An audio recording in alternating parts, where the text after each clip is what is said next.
This episode is proudly supported by Pepe Sayer Australian Cultured Butter, batch churned from single origin cream. We've got a culturing process, a fermenting process, an aging process. So the butter will taste very different than, I guess, the average supermarket butter. I like to say we make butter makers butter. Like, this is the sort of butter makers would like to eat, simply because of the slow process in which we ferment and age and get the flavour into it. You know, the natural fermentation that gets all the flavours into the cream, and then once you churn it, you end up with this really rich, flavoursome butter that evolves and changes because it's a live culture that's in the butter as well. For more information, go to pepesayer.com.au. I've enjoyed having time. I've enjoyed having time to do things. So it hasn't been a rat race. It hasn't been a stressful job. It's been quite a nice job. And just time to do things and time to play around and time to decorate cakes. This is the Deep in the Weeds podcast. I'm Anthony Huckstep. Over the summer, we're going to catch up with previous guests and share yarns from their lives in food. Lauren Murdoch has been cooking on a cattle station in the Northern Territory and is always up for a great yarn. She joins us today to take us on a ride through the outback. Lauren, how are you? I'm great, thank you. How are you? Good. It's always entertaining to catch up with you. You've always got a story to share. Well, what's the year been like for you in the Territory? It's been really good. It's been very enjoyable. After Voyager, I went back to Bullow River Station and I was there until September this year, which was great. And then the contract finished and I wasn't ready to come home because Sydney was still in lockdown then. So I went to the station next door, Lejeune Station. They were looking for a cook just for a few months, and so I went there. So that was really good. And I finished there on Saturday. And they flew me up to Darwin, so I've got a few days in Darwin, and then I'm coming home tomorrow. Wow. Which is a bit scary. Last time we caught up with you, you had the most outrageous, crazy stories. Has there been any sort of wild adventures since we last caught up? Nothing quite probably as weird as last year. I think maybe I'm just getting used to it. I don't know. But, so at Bullow was really good. I did quite a few outings and things. I managed to do a couple of days with the wildlife, AWC, the Australian Wildlife Conservancy. I think I told you that they co-manage Bullow River. So they come and do counts of feral animals and weed management, land management, that kind of stuff. But they also have volunteers that come out and they do trappings of, marsupials and things to get them a count of things. So I did that for a couple of days with them, and we got choppered in and dropped on a site next to a beautiful waterfall and set the traps out and collected them the next morning to see what we caught. And then chop it up again and dropped at another waterfall at another spot and set up camp and, had fires next to it. That was really lovely. That was really, really good. I enjoyed that. It was good. I didn't do any horse riding this year. One thing I had was we had a pig. We got another pig. I think we had 2 pigs last year, but we got a pig this year, and it was quite timid at first, but then I would feed it every day.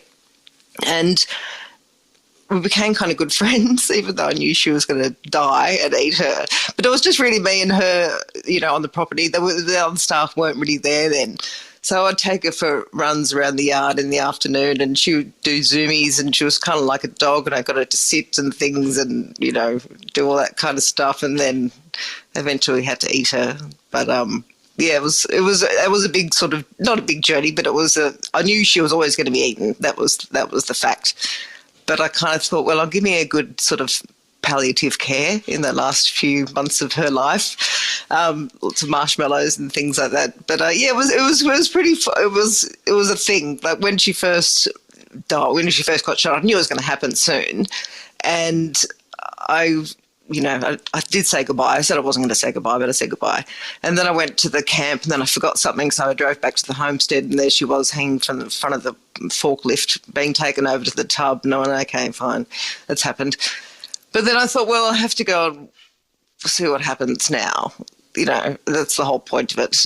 I didn't have to, but I thought I should see what the process is. So we, boiled a drum full of water, and then we had a half drum, and we set the water in there to 72 degrees or whatever, and scraped all the fur off, and then hung her up again, and gutted her and dried her out in the cool room. So yeah, that was an experience. And I don't know, I probably wouldn't get as attached again, but there was sort of no one else around, so we just became friends. Anyway, her name was Wiggy. She was a good pig. Anyway, Did it have an impact on you after building that close relationship, and then was the eating experience different as well? Not that different. Like, as soon as she was dead, it was sort of over. Like, she'd left. She wasn't there anymore. She was a pig.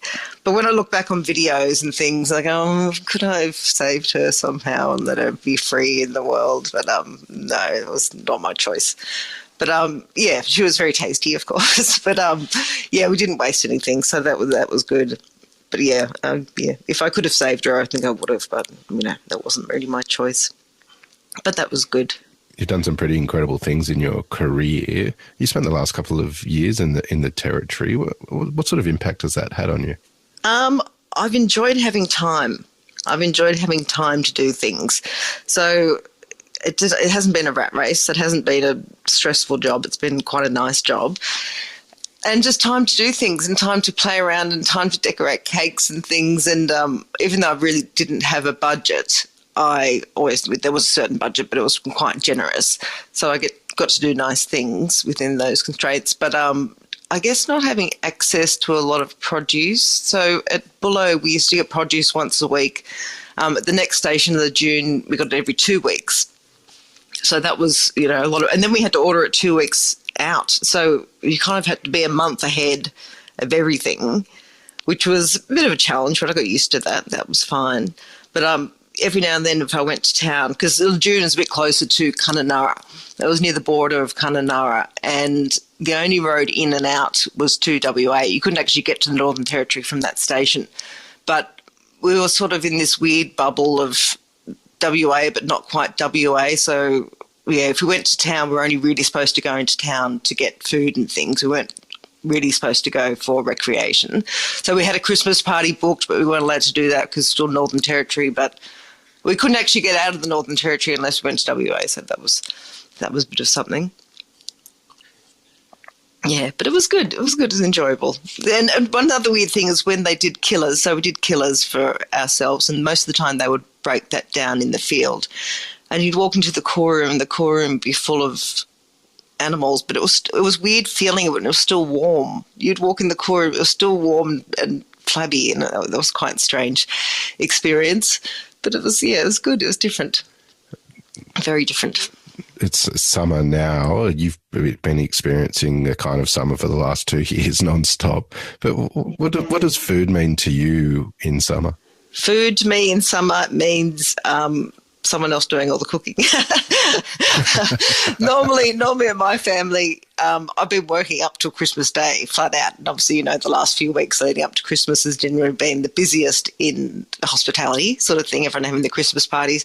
So Christmas Day, I've pretty much been given the day off most of the time. All I have to do is bring the cheese and maybe some bread, perhaps make a pate. But pretty much everyone else does everything, which I'm very appreciative for. Sometimes I might chip in and help roast the veggies, but so this year we're having a small one at my sister's house. So I missed last year. Last year I can't remember what I did Christmas Day. I think we had barramundi that someone caught and some prawns, but it was pretty low key. So this year, my brother-in-law's done all the ordering, and we're having oysters and prawns and things. So that'll be very nice indeed. It'll be good. What's it going to feel like when you get back to Sydney, and how do you envisage spending your time back in the city after being away for so long? I'm looking forward to going for a swim in the beach, the ocean. I'm looking forward to cold water coming out of the cold water tap. I haven't had a hot shower in a long time. Actually, I had one yesterday. Yesterday we went swimming in the pool here at the resort in Darwin, and suddenly this big storm came through. And we hid under the umbrella for a while and thought, this is stupid. We're not really staying very dry. So we jumped back in the pool, and the pool was really warm. But then it was freezing outside of the pool, so we couldn't get out. I ended up staying in the pool for like 3 hours. And then suddenly did this mad dash and had my first hot shower in a while. But yeah, there's been no cold water coming out of the cold water tap for a long time. So little things like that. But seeing the case numbers today, I'm like, oh, what am I going back to? Of course, as everyone does. But I have to go back. I never planned to be away for this long, so it's time to sort of go home. But I might have another job, depending if WA opens their borders again, cooking for a small boutique campsite up on the border of sort of halfway between Broome and Kununurra, called Mitchell Plateau, which is a beautiful series of waterfalls, and there's 4 luxury tents. I think the most number of guests is... Normally it's around 14, but some days they cross over, so it's 28 for lunch or something. But, it's the wet season tour, so it's only flying in and flying out, and, it's really wet and all the waterfalls are really flowing, and guests come for 3 nights, I think it is, and then they sort of rotate that over. So it's 10 days on and 4 days off. So hopefully I can do that, and so I've got the job. I'm just hoping that WA somehow lets me back in. Anything could happen at this stage. We just sort of have to keep making plans, and if they cancel, they cancel, I guess, these days, don't you? It's been a strange couple of years for everyone on the planet, and you found yourself in the outback for a couple of years. What are you looking forward to in 2022?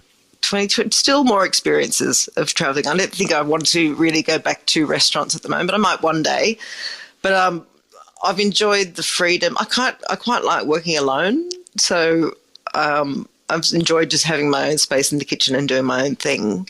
I've had help. This last job I had a kitchen hand, so that was quite nice. So she would help clean the kitchen and do some dishes and things like that, so that was really appreciated. But I kind of like working alone if I've got, if I have the ability to do it all and there's a nice number of guests. But it's quite good. So next year I'm hopefully just doing a few more remote jobs. I've got about 6 lined up throughout the year. And then also thinking about maybe applying for Antarctica. But, it's all about the experiences now. I'll see what happens. Who knows if I go back into restaurants, but at this stage I just sort of keep getting out and having these amazing things. I actually feel like I've been in a dream for the last year and a half. With all these experiences, it's something I would, it's like a dream. And now it's like, oh, far out, that dream's finishing. But I can keep going. So that's good. New Year's Eve is just around the corner as well. Do you celebrate that and put on a feast?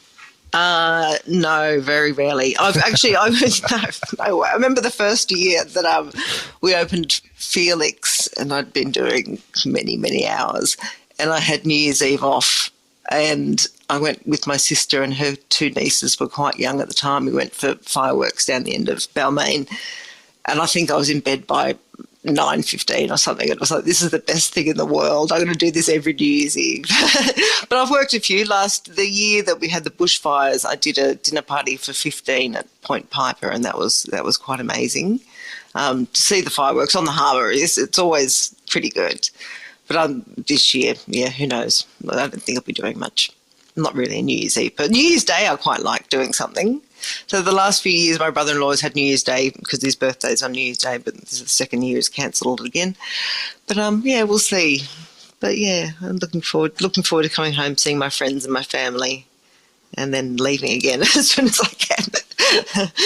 Well, I know you're en route to Sydney as we speak, and I know it's been a while since you've seen your family, so hope you enjoy that experience, and thanks again for catching up. I look forward to seeing you maybe in Antarctica next year. You think? Cool. Thanks, Ed. This is the Deep in the Weeds podcast. I'm Anthony Huckstep.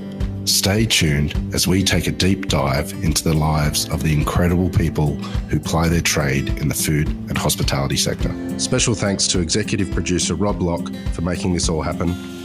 Follow us on Instagram at Deep in the Weeds Podcast, or email us at podcast@deepintheweeds.com.au. Stay safe and be well.